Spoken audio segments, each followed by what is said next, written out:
Spain के छोटे से टाउन बुनौल में लोग टोमाटीना फेस्टिवल मना रहे थे। चारों तरफ लाल टमाटर उड़ रहे थे, हंसी ठहाकों की गूंज थी। लेकिन इस भीड़ में जो लोग जर्नलिस्ट लग रहे थे, असल में वो यूएससीआईए और ब्रिटेन की एमआई6 के एजेंट्स थे। उनका एक सीक्रेट मिशन चल रहा था, रशियन आर्म्स डीलर विक्टर को पकड़ना।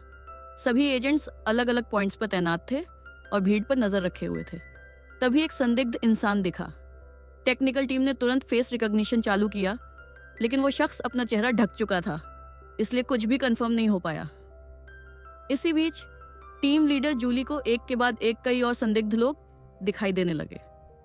तभी अचानक कुछ गाड़ियां वहां आ गईं। जूली को लगने लगा कि कुछ तो गड़बड़ है। ऊपर सेकंड फ्लोर पर बैठी टेक टीम आगे ट्रैक करने वाली थी।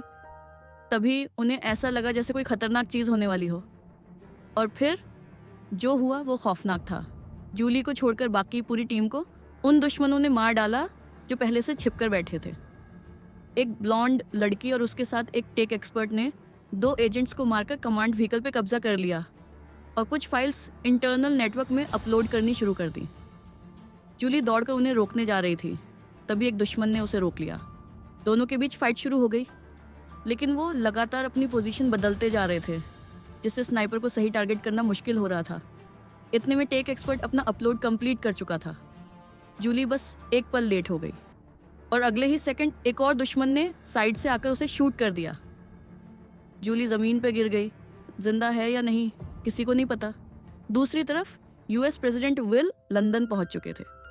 उनका प्लान था यूके में कुछ वक्त बिताने का, फिर नेटो समिट के लिए इटली जाना था।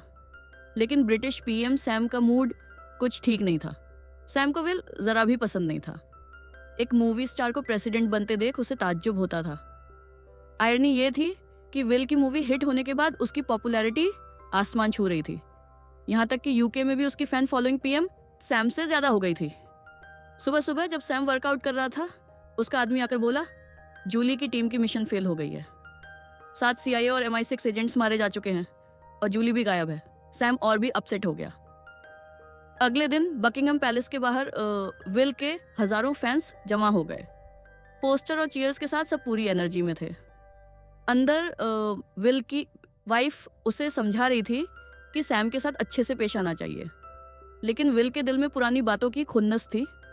सैम ने उसके अपोनेंट को सपोर्ट किया था और उसके साथ फिश एंड चिप्स भी खाई थी।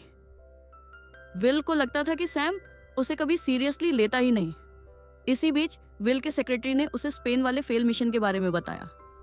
वहीं सैम भी अपने बंदों के साथ यही सब डिस्कस कर रहा था। कुछ साल पहले एक्सट्रीमिस्ट विक्टर एनरिच प्लूटोनियम ले आया था। तब यूएस, यूके और नाटो की टीम ने मिलकर विक्टर की फैक्ट्री तबाह कर दी थी। तब से वो गायब था। स्पेन वाला मिशन पहली बार था जब विक्टर को पकड़ने का मौका मिला था, लेकिन सब फेल हो गया। फिर यूएस और यूके की एक ऑफिशियल मीटिंग हुई। प्रेस कॉन्फ्रेंस से पहले विल ने सैम को साइड में ले जाकर बोला, अगर कोई रिपोर्टर स्पेन वाले मिशन के बारे में पूछे तो कुछ मत बोलना, और प्लीज उस रिपोर्टर जैक को तो बिल्कुल मत पूछने देना। बिना सैम का जवाब सुने विल कॉन्फ्रेंस रूम में चला गया। प्रेस कॉन्फ्रेंस में विल खुद को शो ऑफ करने में लगा था। सैम को यह सब देख के चिढ़ होने लगी, तो उसने बीच में बात काटी। क्यूएनए में रिपोर्टर्स ने गॉसिप टाइप सवाल भी पूछे, जिसमें विल मजे लेकर जवाब देने लगा और सैम की थोड़ी खिल्ली भी उड़ाई। सैम गुस्से में आ गया और उसने खुद जैक को सवाल पूछने को कहा। जैक ने वही किया जिसका डर था। उसने सीधा स्पेन ऑपरेशन पर सवाल ठोक दिया, क्या आप लोग सच में विक्टर को पकड़ सकते हैं? सैम ने डिप्लोमेटिक जवाब दिया, लेकिन विल फिर से हीरो बन गया, जैसे फिल्म में विलन से डायलॉग मार रहा हो। जैक यहीं नहीं रुका। उसने पूछा, क्या सच में एचेलन सिस्टम एक्टिवेट हुआ था? क्या सरकार मानती है कि एक सीक्रेट सर्वेलेंस सिस्टम है जो लोगों की ईमेल्स और वीडियो कॉल्स को मॉनिटर करता है? इतने मुश्किल सवाल पर दोनों लीडर्स को गोलमोल जवाब देना पड़ा। प्रेस कॉन्फ्रेंस के बाद यह मामला तुरंत सोशल मीडिया पर ट्रेंड करने लगा। विल गुस्से से आगबूला हो गया। वो सीधा सैम के पास पहुंच गया झगड़ने के लिए, लेकिन सैम भी चुप रहने वाला नहीं था। उसने झट से कहा, मुझे देश चलाना है, शांति चाहिए। तुम्हारी तरह इंस्टा लाइक्स और फेक फैन फॉलोइंग में दिलचस्पी नहीं है। दोनों के सेक्रेटरीज बीच में कूद पड़े। बस करो आप लोग, आज मीडिया के सामने दोनों की परफॉर्मेंस बहुत खराब रही। अब कुछ करना पड़ेगा जिससे दुनिया को लगे कि यूके और यूएस के बीच कोई प्रॉब्लम नहीं है।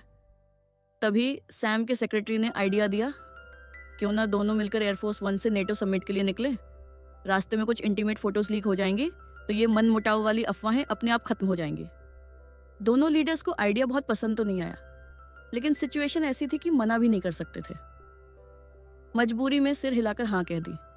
उधर विक्टर अपने सीक्रेट मेंशन में स्नाइपर की गन से फायरिंग कर रहा था। साफ दिख रहा था कि वो बुरी तरह भड़का हुआ है। उसने उस स्नाइपर को महंगे दाम देकर हायर किया था और फिर भी वो ऑपरेशन बिगाड़ बैठा। उसने उसे तुरंत मारा नहीं, बल्कि जमीन पर गिरा दिया और उसके मुंह में खौलता हुआ पानी डाल दिया। अगले दिन विल और सैम ने मीडिया के सामने एयरफोर्स 1 में साथ एंटर किया। दिलों में भले ही खटास थी, लेकिन कैमरे के सामने दोनों बहुत अच्छे से पेश आए। किसी को अंदाजा भी नहीं था कि अभी जो होने वाला है वो कितना बड़ा हादसा होगा। जैसे ही फ्लाइट ने टेक ऑफ किया, किचन स्टाफ ने कंट्रोल एरिया में खाना पहुंचाया, लेकिन ये खाना नहीं, एक प्लान था। उन्होंने अचानक वहां के स्टाफ पर हमला कर दिया और जीतते ही एक वायरस वाला प्लग इन डाल दिया, जिससे उनके साथी लोग एयरफोर्स 1 की लोकेशन ट्रैक कर सके। इसी दौरान विल और सैम आपस में फिर भिड़ गए। सैम चिल्लाकर बोला, मैंने जिंदगी भर कभी कोई फेवर नहीं लिया। कैम्ब्रिज की फीस भरने के लिए एक साथ 3 जॉब्स की, फिर आर्मी ज्वाइन की, इतनी मेहनत करके यहाँ पहुंचा हूं, और तुम बस कुछ फिल्में करके हीरो बन गए और सीधे प्रेसिडेंट। विल ने कोई जवाब नहीं दिया। वो चुपचाप खिड़की से बाहर देखने लगा। सैम ने भी मुड़कर देखा। एक फाइटर जेट सामने था जो सीधा उनकी फ्लाइट की तरफ आ रहा था, और तभी एक और झटका। सभी कम्युनिकेशन कट चुके थे, क्योंकि अंदर ही कोई उनका अपना धोखेबाज था। कुछ समझ पाते उससे पहले ही फाइटर जेट ने हमला शुरू कर दिया। दोनों प्लेन्स के बीच फायरिंग चालू थी, और उसी वक्त किचन वाला अंदर से आयल में आ गया। अगर बॉडीगार्ड्स ने उसे रोका ना होता तो विल और सैम उसी वक्त मारे जाते। मिसाइल अटैक से फ्लाइट बुरी तरह डैमेज हो चुकी थी। केबिन जोर जोर से हिलने लगा। सब जगह अफरा तफरी मच गई। कैप्टन ने कोशिश की कोर्स बदलने की, लेकिन तब तक एक और मिसाइल ने इंजन उड़ा दिया। कॉकपिट में मौजूद सभी लोग मारे गए। एयरफोर्स 1 अब काबू में नहीं रहा। वो सीधे नीचे गिरने लगा। इस बीच वो किचन वाला गद्दार पैराशूट की तरफ भागा। एक पैराशूट खुद के लिए लिया और बाकी सबको आग लगा दी। बॉडीगार्ड्स किसी तरह सिर्फ 2 पैराशूट बचा पाए। प्लेन फिलहाल बेलारूशियन एयरस्पेस में था। बॉडीगार्ड्स ने विल और सैम से कहा, जैसे ही नीचे पहुंचो फौरन पोलैंड वाले सेफ हाउस की तरफ निकल जाना। फिर बिना कुछ बोले दोनों लीडर्स को धक्का दे दिया गया। दोनों ने पैराशूट खोला और एक घने जंगल में लैंड कर गए। जल्द ही एयरफोर्स 1 के क्रैश और यूएस यूके लीडर्स की मौत की खबर दुनिया भर की मीडिया में छा गई। दोनों देशों ने इमरजेंसी मोड में जाकर मीटिंग्स बुलाई। यूएस के वाइस प्रेसिडेंट को एक्टिंग प्रेसिडेंट घोषित कर दिया गया, लेकिन हकीकत में दोनों मरे नहीं थे। सैम, जिसे मिलिट्री एक्सपीरियंस था, सही सलामत जमीन पर लैंड कर चुका था। विल थोड़ा लाचार निकला। वो तो एक पेड़ से उल्टा लटक रहा था। उसे लग रहा था कि रेस्क्यू टीम आ जाएगी, लेकिन सैम ने साफ कह दिया, भूल जाइए सब, अब खुद को ही निकालना पड़ेगा। बेलारूस अपनी क्रैश साइट को पूरी तरह कंट्रोल में रखेगा और किसी भी प्लेन को अपनी एयर स्पेस में घुसने नहीं देगा। यूके या यूएस की टीमें वहां चोरी छिपे बॉडीज लेने के लिए बॉर्डर क्रॉस नहीं कर सकती। सबको यही लगेगा कि कोई भी इस क्रैश से बचा नहीं। तभी सैम ने गुस्से में विल का फोन नीचे फेंक दिया। अब हमारी लोकेशन लीक नहीं होनी चाहिए, वरना अगर दुश्मनों के हाथ लग गए तो सीधे मौत पक्की है। विल को बचाने के बाद दोनों ने फौरन चलना शुरू किया। जहां वो थे वहां से पोलैंड के सेफ हाउस की दूरी 24 किलोमीटर थी। अगर लगातार चलते रहे तो अगली सुबह तक पहुंच सकते थे। उसी वक्त यूएस के एक्टिंग प्रेसिडेंट को एचेलॉन सिस्टम का अगला अपडेट ऑथराइज करना था, लेकिन जैसे ही वाइस प्रेसिडेंट ने साइन किया, विक्टर ने चाल चल दी। अगले ही सेकंड पूरी एचेलॉन सिस्टम को हैक कर लिया गया। विक्टर ने उसका कंट्रोल अपने हाथ में ले लिया। इधर विल और सैम जंगल में चलते चलते एक प्राइवेट हाउस के पास पहुंच गए, जहां कई टीनेजर्स बाहर यार्ड में घूम रहे थे। लेकिन असली काम की चीज़ थी वहां खड़ी हुई एक कार। दोनों ने चुपके से कार चुराने की कोशिश की, लेकिन गलती से पकड़े गए। और फिर जो हुआ वो शॉकिंग था। एक प्राइम मिनिस्टर और प्रेसिडेंट की धुनाई कुछ लड़कों ने कर दी, लेकिन सैम, जो कि आर्मी में रहा था, काफ़ी टफ निकला। जैसे ही दोनों साइड दूसरी बार भिड़ने वाले थे, तभी एक कड़क बुजुर्ग औरत ने बंदूक चला दी। सबके हाथ वहीं रुक गए। टीनेजर्स डर के मारे भाग गए। सैम ने झूठ बोला, हम कैनेडियंस हैं, बस बॉर्डर क्रॉस करके वॉर्सॉ जाना है। ये सुनकर वो दादी टाइप औरत मान गई, बोली, चिंता मत करो, मैं ले चलती हूँ। तो अब 2 देशों के लीडर्स एक भेड़ खच्चर से चलने वाली गाड़ी में बैठे और निकल पड़े। जब बॉर्डर चेक पॉइंट आया तो वो दादी गाड़ी की खिड़की पर टैप करके इशारा किया, लेट जाओ, कोई देख न ले। इंस्पेक्शन स्टाफ गाड़ी पर चढ़ा, जांच करने ही वाला था। तभी उस दादी ने उसे डील ऑफर कर दी। वो बंदा तुरंत मान गया, एक भेड़ उठाई और सबको जाने दिया। शाम होते होते वो तीनों वॉर्सॉ पहुंच गए। दिख रहा था कि दादी को सब कुछ पहले से पता था, लेकिन उसने कुछ बोला नहीं। विल और सैम सीधे सेफ हाउस पहुंचे। वेरिफिकेशन के बाद अंदर एंट्री मिली, लेकिन उधर विक्टर, जिसने अब एचेलॉन सिस्टम का पूरा कंट्रोल ले लिया था, उसे तुरंत खबर मिल गई कि विल और सैम सेफ हाउस पहुंच चुके हैं। वे विक्टर के एक्सपर्ट्स ने तो कहा कि अब हमें जो चाहिए था वो मिल गया, आगे पीछे करने का कोई फायदा नहीं। लेकिन विक्टर, जिसकी फैक्ट्री बर्बाद हो चुकी थी, इतनी आसानी से हार मानने वाला नहीं था। वो साफ बोला, अब ये दोनों कीमत चुकाएंगे। उसने अपने आदमी को वॉर्सॉ भेजा, सिर्फ एक काम के लिए, दोनों लीडर्स को मार डालना। उधर विल और सैम की मुलाकात हुई शॉन से, जो उस सेफ हाउस का इंचार्ज था। शॉन तो विल का पक्का फैन निकला। अपनी आंखों के सामने अपने फेवरेट स्टार को जिंदा देखकर वो खुशी से पागल हो गया। फिर उसने दोनों को बताया कि एचेलॉन सिस्टम बुरी तरह से हैक हो चुका है। बहुत सारे सीक्रेट डॉक्यूमेंट्स लीक हो चुके हैं, जिनमें नेटो के मेंबर कंट्रीज की दशकों पुरानी सीक्रेट ऑपरेशंस का ब्यौरा था। दूसरी तरफ यूएस में इमरजेंसी मीटिंग बुलाई गई। डॉक्यूमेंट लीक होने की वजह से कई नाटो मेंबर कंट्रीज को पता चला कि उनके ही एलाइज ने उन पर सीक्रेट मिशंस किए हैं। अब ट्रस्ट का पूरा स्ट्रक्चर ही टूटने लगा था। साफ लग रहा था कि कोई एचेलॉन सिस्टम के जरिए नेटो को अंदर से तोड़ना चाहता है। विल की सेक्रेटरी को थोड़ा शक वाइस प्रेसिडेंट पर भी हुआ, क्योंकि उसका चुनावी नारा था, अमेरिका फर्स्ट। अब जब नाटो बिखरने की बात हो रही है, तो क्या ये सब उसी की प्लानिंग है? वाइस प्रेसिडेंट ने सीधे मना कर दिया, ऐसे बिना सबूत के इल्जाम मत लगाओ। उसे अच्छी तरह से पता था कि अगर नेटो टूट गया तो फिर दुनिया में किसी भी तानाशाह के सामने कोई रुकावट नहीं बचेगी, और उस वक्त यूरोप समेत कई और रीजन की स्टेबिलिटी खतरे में पड़ जाएगी।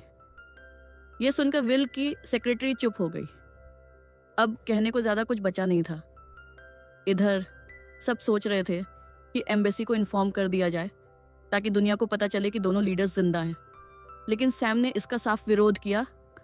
अब तक जो सीक्रेट टॉप लेवल गद्दार है वो पकड़ में नहीं आया, इसलिए लोकेशन का खुलासा करना बहुत बड़ा रिस्क होगा। शॉन तो अपने आइडल की हर बात मानने के लिए तैयार था, लेकिन जैसे ही उसने फोन उठाया उसे पता चला कि सेफ हाउस की लाइन कट चुकी है, और तभी विक्टर का भेजा हुआ किलर सीसीटीवी में दिख गया। शॉन ने फौरन सेक्रेट रूम का दरवाज़ा खोला। वहाँ हथियारों और गोला बारूद से भरा पूरा स्टॉक था। तीनों एक्शन में आ गए। शॉन ने विल और सैम को पहले से सेफ हाउस के इवैक्यूएशन रूट के बारे में समझा दिया था। वो सामने दीवार पर जो पोस्टर है उसे पंच करो, रास्ता खुल जाएगा। बस बात खत्म ही हुई थी कि किलर्स ने जोर से दरवाज़ा तोड़ दिया। शॉन ने हाथ में उठा लिया एक डिस्प्ले स्क्रीन और भिड़ गया। उसे समझ आ गया था कि किलर्स अब सीक्रेट रूम की बाहर वाली दीवार उड़ाने वाले हैं, तो उसने काउंटर अटैक किया, वो भी धमाकों के साथ। किलर्स को भारी नुकसान हुआ। शॉन ने स्क्रीन पर नज़र रखते हुए एक एक करके ज़्यादातर किलर्स को निपटा दिया। विल और सैम की आंखें खुली की खुली रह गईं। भाई, ये बंदा तो प्रो निकला। लेकिन एक फीमेल किलर को कुछ गड़बड़ लगी। उसने झट से वॉल पर लगी कैमरा पर गोली चला दी। शॉन ज़्यादा देर तक नहीं रुका। वो फौरन रिट्रीट करने लगा, लेकिन तभी 2 किलर्स उसका पीछा करने लगे।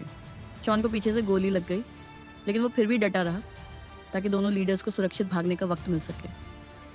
आखिरी पल में शॉन ने ग्रेनेड का पिन दांतों से खींचा, लेकिन अफसोस वो 2 किलर्स नहीं रुके।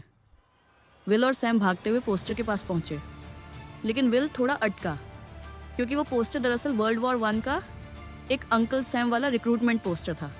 लेकिन हालात देखते हुए विल ने दांत भींच के उसी अंकल सैम को पंच मार दिया और पीछे से सीक्रेट एलिवेटर खुल गया। जैसे ही नीचे उतरे, देखा कि वहाँ 2 किलर्स पहले से इंतजार कर रहे थे। लेकिन उसी पल एक पुलिस कार तेजी से आई और दोनों को उड़ाते हुए दूर फेंक दिया, और उस कार से बाहर निकली कोई और नहीं बल्कि जूली थी। इतना ही नहीं, जूली और सैम तो पुराने जानकार लग रहे थे। असल में जूली मरी नहीं थी। उस दिन से अब तक उसने कई मोड़ लिए, जिंदा बचते हुए यहाँ तक पहुँच गई। जूली ने दोनों को बताया कि ये सारी अटैक्स विक्टर के ऑर्डर पे हो रही थी। विक्टर का बेटा एक साइंटिस्ट था जिसने पेबल बेड रिएक्टर टेक्नोलॉजी बनाई थी। वो दुनिया का पहला ऐसा न्यूक्लियर रिएक्टर बनाने वाला था जो कोर मेल्टडाउन से सेफ होता। विक्टर ने इसके लिए एनरिच्ड प्लूटोनियम तक अरेंज कर लिया था, लेकिन यूएस ने जब ये बात एचएलएन से इंटरसेप्ट की तो उन्होंने गलत समझ लिया कि विक्टर न्यूक्लियर वेपन बना रहा है। फिर यूएस ने नाटो के साथ मिलकर उस पर हमला कर दिया, जिसमें विक्टर का बेटा मारा गया। बाद में यूएस ने उसी टेक्नोलॉजी की किताबें इक्लो के जरिए हासिल की और पूरी दुनिया को बोल दिया कि ये उनका खुद का इन्वेंशन है। यही वजह थी कि विक्टर ने बदला लेने की कसम खाई। जूली ने बताया कि जिस तरह से विक्टर के सारे प्लान इतने स्मूदली चल रहे थे, इससे साफ है कि सरकार के ऊपरी स्तर पर कोई अंदर का आदमी उसकी मदद कर रहा है। लेकिन इस वक्त सबसे ज़रूरी बात थी विल और सैम को किसी सेफ जगह ले जाना, और सबसे पास थी नेटो समिट वाली जगह। फिर तीनों ट्रेन पकड़कर डेस्टिनेशन की तरफ निकल पड़े, लेकिन उनकी इन्फॉर्मेशन फिर से एचेलॉन सिस्टम ने इंटरसेप्ट कर ली। पर इस बार एक्सपर्ट ने विक्टर को कुछ बताया नहीं। सुबह जल्दी एक्सपर्ट खुद एक टीम लेकर आया और लीडर्स को रास्ते में रोक लिया, लेकिन अगले ही पल उसने अपने ही साथी को शूट कर दिया। लेकिन वो शॉट इतना परफेक्ट नहीं था। वो उसका साथी मरते मरते पलटा और एक्सपर्ट पे काउंटर अटैक कर दिया। अपनी आखिरी सांसों में एक्सपर्ट ने बताया, विक्टर ने मुझे मजबूर किया था एचेलॉन सिस्टम हैक करने के लिए, लेकिन अब वो पूरी तरह पागल हो गया है। मैं अब तुम्हें बचाना चाहता हूँ। फिर उसने बताया, मुझे नहीं पता वो अंदर का आदमी कौन है जिसने विक्टर को एचेलॉन तक पहुंचाया, लेकिन अगर तुम मेरी बनाई हुई ट्रैकिंग प्रोग्राम चला सको और विक्टर के सिक्योर कम्युनिकेशन रिकॉर्ड को स्कैन करो तो असली गद्दार का नाम सामने आ जाएगा। इतना कहकर उसने अपनी आंखें बंद कर ली। उधर विल, सैम और जूली को शक था कि विक्टर अगले स्टेशन पर हत्यारे पहले से तैनात कर देगा, इसलिए तीनों ने बिना वक्त गंवाए ट्रेन से छलांग लगा दी। दूसरी तरफ US vice president 3 NATO leaders के साथ मीटिंग में थी। उसने कहा, ऐसे वक्त में हम सबको एकजुट होकर बाहरी खतरे का सामना करना चाहिए। नेटो में और पैसा लगाओ तभी हम टिकेंगे। लेकिन ये बात बाकी लीडर्स को जमी नहीं। उनका कहना था, यूनिटी भरोसे से बनती है, डरे हुए इन्वेस्टमेंट से नहीं। लेकिन सीक्रेट डॉक्यूमेंट्स लीक होने के बाद अब मेंबर कंट्रीज के लिए एक दूसरे पर भरोसा करना मुश्किल हो गया था। भला कौन उस कंट्री के साथ अलायंस बनाएगा जो पीछे से धोखा दे। आज की बातचीत बिगड़ गई और अब फैसला नेटो समिट में वोटिंग से होना था। इटली समेत अब 25 देश नेटो को खत्म करने के लिए तैयार थे। कल की वोटिंग अब इसका भविष्य तय करने वाली थी। इधर विल, जूली और सैम एक एक्सपर्ट के सीक्रेट बेस में पहुंचे। 5वीं मंजिल पर उन्हें एनक्रिप्टेड टर्मिनल स्टेशन मिल गया, लेकिन उसी वक्त किलर्स भी वहां पहुंच गए। तीनों ने फौरन अपने अपने टास्क बांट लिए। विल ने जूली को प्रोग्राम क्रैक करने में मदद करनी थी और सैम को टाइम खरीदना था। सैम सीढ़ियों पर मोर्चा संभालकर खड़ा हो गया। उसने स्मोक ग्रेनेड और बम फेंके और कई बार दुश्मनों को पीछे खदेड़ दिया। फीमेल किलर ने तुरंत अपनी स्ट्रेटेजी बदली और बिल्डिंग से थोड़ी देर के लिए बाहर हो गई। उधर जूली ने प्रोग्राम क्रैक कर ही लिया और जो नाम सामने आया वो देख सब सन्न रह गए। विल की अपनी सेक्रेटरी ही असली गद्दार थी। विल कुछ समझ पाता उससे पहले ही दीवार के अंदर से 2 स्टील केबल्स घुस आए और टर्मिनल वाला बॉक्स खींचने लगे। हेलीकॉप्टर उस बॉक्स को हवा में उठाकर ले जा रहा था। रास्ते में बॉक्स फंस गया और विल जूली उसी में फंस गए। सैम ने दरवाज़ा खोलकर उन्हें बचाने की कोशिश की, लेकिन तभी बॉक्स खींच गया और उधर से विक्टर ने उस पर रॉकेट फायर कर दिया। सैम का क्या हुआ ये कोई नहीं जान पाया। विल और जूली किसी तरह नीचे छत पर गिरकर बच गए। जलती हुई बिल्डिंग को देखकर दोनों काफ़ी टूट गए। विक्टर को लगा कि तीनों मर चुके हैं, तो उसने तुरंत कॉल करके मोल को इन्फॉर्म किया। लेकिन जैसे ही फ़ोन कटा, उसी मोल ने भाड़े के लड़ाकों को विक्टर को मारने भेज दिया। लेकिन विक्टर कोई आम विलन नहीं था। उसने पलटकर दोनों को खुद ही मार गिराया। अगली सुबह विल ने वाइस प्रेसिडेंट को कॉल किया और उसे पूरी सिचुएशन समझाते हुए किसी को भेजने को कहा। जल्द ही प्रेसिडेंशियल कार द बीस्ट आ गई और दोनों को पिक कर लिया गया। लेकिन जैसे ही वो अंदर बैठे, सामने गन की नोकें उनकी तरफ थीं। खुलासा हुआ कि वाइस प्रेसिडेंट ही असली गद्दार थी। सेक्रेटरी तो बस एक छलावा था। विक्टर को जैसे ही पता चला, उसने ऑर्डर दे दिया कि विल और जूली को किसी भी कीमत पर नेटो समिट में पहुंचने ना दिया जाए। लेकिन विल और जूली चुप नहीं बैठे। उन्होंने उसी वक्त कार के अंदर ही काउंटर अटैक शुरू कर दिया। गाड़ी में फाइटिंग शुरू हो गई। तभी चारों तरफ से विक्टर के भेजे हुए किलर्स की काली गाड़ियां वहां आ गईं। जूली को एक बंदे ने होस्टेज बना लिया। विल ने गन पकड़ ली। विल ने लंबा एम किया, लेकिन गलती से ड्राइवर को ही शूट कर दिया। जूली ने मन ही मन सिर पकड़ा, लेकिन हालात देखकर उसने दुश्मन को उलझाया और विल को ड्राइविंग सीट पर बैठने दिया। जैसे ही किलर्स ने हैवी वेपन उठाया, तभी तेज रफ्तार में एक फायर ट्रक आकर उनकी गाड़ी से टकराया। अंदर से उतरा कोई और नहीं, सैम। सैम जिंदा था और उसकी एंट्री से पूरा गेम पलट गया। सैम ने बीच में छलांग लगाई और अब वो ड्राइव करने लगा, जिससे विल और जूली को फ्री होकर लड़ने का मौका मिल गया। दोनों ने मिलकर दुश्मन को गाड़ी से बाहर फेंक दिया। लेकिन खतरा अभी खत्म नहीं हुआ था। विक्टर के लोग अब भी पीछा कर रहे थे। जूली ने सैम को देखा और पुराने प्यार की चिंगारी फिर से जाग गई। उसने एक प्यारा सा किस किया, जिससे सैम को एनर्जी मिल गई। लेकिन अगले ही पल गलती से उसका हाथ कार की स्क्रीन पर लग गया और खिड़की नीचे हो गई। बाहर वाले ने तुरंत मौका पकड़कर रॉकेट लॉन्चर उठाया। जूली ने चिल्लाकर कहा, सैम गैस पर पैर मारो। सैम ने पूरा एक्सेल दबा दिया और बाल बाल बचे। अब सैम ने गाड़ी रिवर्स में घुमाकर एक संकरी गली में ले ली। 360 डिग्री कैमरा मोड ऑन था। विल ने स्मोक बटन दबाया। चारों तरफ धुआं फैल गया। एक दुश्मन की गाड़ी उसी में टकराकर उड़ गई, लेकिन खतरा अभी भी बाकी था। सैम तेजी से समिट वेन्यू की तरफ भाग रहा था। विल को याद आया कार में इमरजेंसी ब्लड बैग्स थे। उसने तुरंत उन्हें उठाया और पीछा कर रही गाड़ी पर फेंका। ब्लड बैग्स उनकी विंडशील्ड से टकराए। गाड़ी ने कंट्रोल खो दिया और रोड साइड पर जाकर ब्लास्ट हो गई। अब पीछे बस एक ही गाड़ी बची थी। एक जानलेवा शॉट को चकमा देकर सैम आखिरकार नेटो कॉन्फ्रेंस वेन्यू तक पहुंच गया। वहां कॉन्फ्रेंस शुरू हो चुकी थी। कई देशों ने नेटो छोड़ने का ऐलान कर दिया था। वाइस प्रेसिडेंट स्टेज पर पहुंचकर ऐलान करने ही वाली थी कि विल और सैम कमरे में घुसे और सबकी नज़र उन्हीं पर टिक गई। विल और सैम ने वहां मौजूद लीडर्स को समझाया कि आज सबको एकजुट होने की सबसे ज़्यादा ज़रूरत है। सबको नेटो चाहिए ना, सबको कोऑपरेशन चाहिए। बांटने से बस दुश्मनों को मौका मिलेगा। वाइस प्रेसिडेंट अब बौखला गई। उसने विल पर ताना मारा, तुम जैसे मूर्ख एक्टर को लोगों ने फ्री वर्ल्ड का लीडर बना दिया। वाह, ऐसे देश का तो बचना ही नामुमकिन है। वाइस प्रेसिडेंट बोली।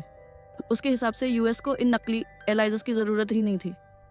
उसे लगता था कि अमेरिका सिर्फ खर्चा करता है, सेना भेजता है, पैसे उड़ाता है और बाकी सब सिर्फ नाटो से फ़ायदा उठाते हैं। उसके हिसाब से नाटो को ख़त्म करना ही सही फैसला था। विल उसे समझाने ही वाला था कि तभी एक गोली सीधी वाइस प्रेसिडेंट के सिर में जा लगी। विक्टर अपने किलर्स के साथ चुपचाप अंदर घुस चुका था। उसने ऑर्डर दे दिया, इस रूम में जो भी है सबको मार डालो, और फिर गोलीबारी शुरू हो गई। विल और सैम फौरन नीचे झुक गए, टेबल कुर्सियां पकड़कर कवर लिया। लेकिन बाकी लोग इतने लकी नहीं थे। कई लोग गोली लगने से वहीं गिर पड़े। बॉडीगार्ड्स भी विक्टर के बंदों के सामने टिक नहीं पाए। इसी बीच जूली सेकंड फ्लोर के एक कोने से निकलती है, हाथ में शॉटगन, और सीधे विक्टर के लोगों पर फायर करना शुरू कर देती है। सैम ने जल्दी से लोगों को बाहर निकालना शुरू किया। तभी एक हेलीकॉप्टर वेन्यू पर पहुंच गया। साफ था विक्टर भागने की तैयारी में था, लेकिन उसे यह नहीं पता था कि जूली इतनी टफ निकलेगी। जूली ने सिर्फ विक्टर के बंदों को ढेर ही नहीं किया, बल्कि रस्सी से लटकते हुए खुद विक्टर को नीचे गिरा दिया। विल और सैम भी ऊपर पहुंचे मदद करने। जूली ने देखा कि विक्टर के लोगों ने उसे रोक लिया है। उसने दोनों से कहा, तुम लोग विक्टर के पीछे जाओ। सैम और विल ने रास्ते में पड़े हथियार उठाए और बची हुई दुश्मनों की टीम को ख़त्म किया। एक ज़बरदस्त फाइट के बाद वो दोनों आखिरकार विक्टर के सामने पहुंच ही गए। धीरे धीरे दोनों आगे बढ़ने लगे और तभी पता चला कि विक्टर की गन में गोलियां ख़त्म हो चुकी हैं। लेकिन ये झांसा था, विक्टर के पास एक छुपा हुआ हथियार था। उसने विल को पकड़कर होस्टेज बना लिया। सैम को अपनी गन फेंकनी पड़ी। विक्टर दोनों को धमकाते हुए बालकनी की तरफ पीछे हटने लगा। हेलीकॉप्टर पहले से वहां तैयार था। विल के चेहरे से साफ था अब वो इसे फिर 10 साल तक नहीं भगाना चाहता। तभी सैम की नज़र बगल में रखे क्यूपिड के स्टैचू पर गई। उसे एक आइडिया आया। फिर दोनों ने एक साथ मूव किया। सैम विक्टर का ध्यान खींचने आगे बढ़ा और विल ने क्यूपिड स्टैचू उठाकर हेलीकॉप्टर के प्रोपेलर में फेंक दिया। हेलीकॉप्टर आउट ऑफ कंट्रोल हो गया और ज़मीन पर क्रैश कर गया। विक्टर आखिरकार उसी में ब्लास्ट में मारा गया। उधर जूली ने भी बाकी बचे दुश्मनों को निपटा दिया। क्राइसिस फाइनली ख़त्म हो गई थी। 2 महीने बाद नेटो के मेंबर देश एक बार फिर भरोसा बनाने की कोशिश कर रहे थे और विल सैम एक स्ट्रीट फूड स्टॉल पर 2 प्लेट फिश एंड चिप्स खा रहे थे ताकि पेटी विल अब कोई पुरानी बात याद करके चिढ़ न जाए। और यहीं ये कहानी ख़त्म होती है। इस फिल्म में बहुत सारे फ़नी एलिमेंट्स हैं। दोनों कैरेक्टर्स यानी विल और सैम की केमिस्ट्री सुपर फनी है। ऐसा लगता है जैसे पीस मेकर और ब्लड स्पोर्ट एक टीम में आ गए हों। और यूएस प्रेसिडेंट का किरदार साफ तौर पर श्वार्ज़नेगर से इंस्पायर लगता है। पूरी फिल्म शुरू से लेकर अंत तक एक टोटल कैओटिक राइड है। प्रेसिडेंट और प्राइम मिनिस्टर पहले आपस में झगड़ते हैं, फिर जान बचाते हैं और फिर मिलकर सब संभालते हैं। बाहर से देखने पर यह सब फार्स लगता है, लेकिन इसमें पॉलिटिक्स की असली चालें बहुत अच्छे से दिखती हैं। अंत में भले ही ये 2 लीडर्स सब सुलझा लेते हैं, लेकिन नेटो में जो ट्रस्ट की दरार थी और राजनीति में जो चालबाजियां थीं, वो अब भी अंदर ही अंदर पक रही हैं। कल को अगर दोबारा कोई चिंगारी उठे तो वो सारे छिपे हुए झगड़े और पावर गेम्स फिर से बाहर आ सकते हैं।